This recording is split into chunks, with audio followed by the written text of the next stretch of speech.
আমি আজকে এখানে ভাপা পিঠা বানাবো।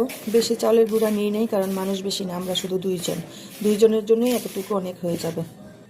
এখানে আমি লবণ দিয়ে দিতেছি পরিমাণ মতো। লবণটা দিয়ে ভালোভাবে মিক্স করে নিচ্ছি। এগুলি শুকনা চাউলের গুঁড়া। আমি এখন দুধ দিয়ে দিব। দুধ দিয়ে আমি চাউলের গুঁড়োটা মেখে নেব।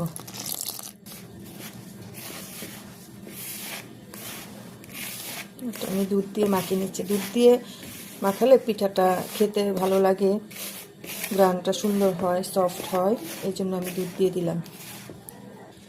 দুধটা এখানে খাঁটি গরুর দুধ, গ্রাম থেকে নিয়ে আসা হয়েছে দুধ, ওই দুধ দিয়ে দিচ্ছি।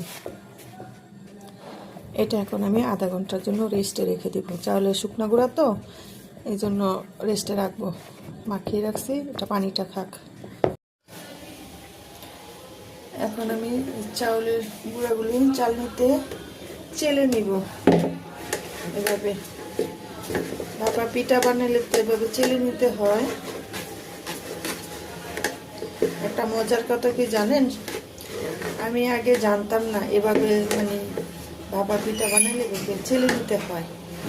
আমি আগে ভাবতাম চালের গুঁড়াটা মানে এত মিহি করে মানে গুঁড়া করতে হয় না। ওই যে আদা আদা গুঁড়া করলে যেরকম দানা দানা থাকে, ওইরকম করেই মনে হয় পিঠা বানায়। এই জন্য ভাপা পিঠাটা এরকম দানা দানা থাকে, আমি এরকম ভাবতাম। যখন দেখি না, এটা তো এভাবে না, এটা পুরোপুরি চালের গুঁড়া মিহি করতে হয়, তারপর এটা মেখে রাখলে এভাবে চালনি দিয়ে চাললে গুঁড়া গুঁড়া হয়, পরে জানতে পারলাম। এই তো আমার চালের গুঁড়াটা চালা হয়ে গিয়েছে। এখন আমি এটা পিঠা বানাবো। আমি এখন এটাতে পিঠাটা বানাবো। এটা একটা মাটির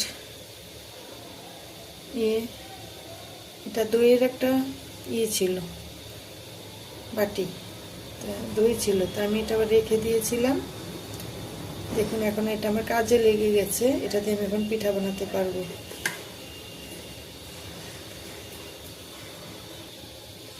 এই যে এখন আমি এখানে খেজুরের গুড় দিয়ে দিলাম।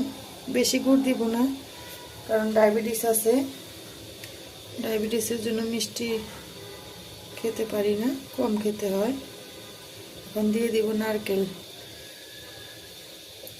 এই নারকেলটা আমার ঘরে ফ্রোজেন করা ছিল, আমাদের গাছের নারকেল, এটা কুড়িয়ে ডিপ ফ্রিজে রেখে দিয়েছিলাম, এখন কাজে লেগে যাচ্ছে।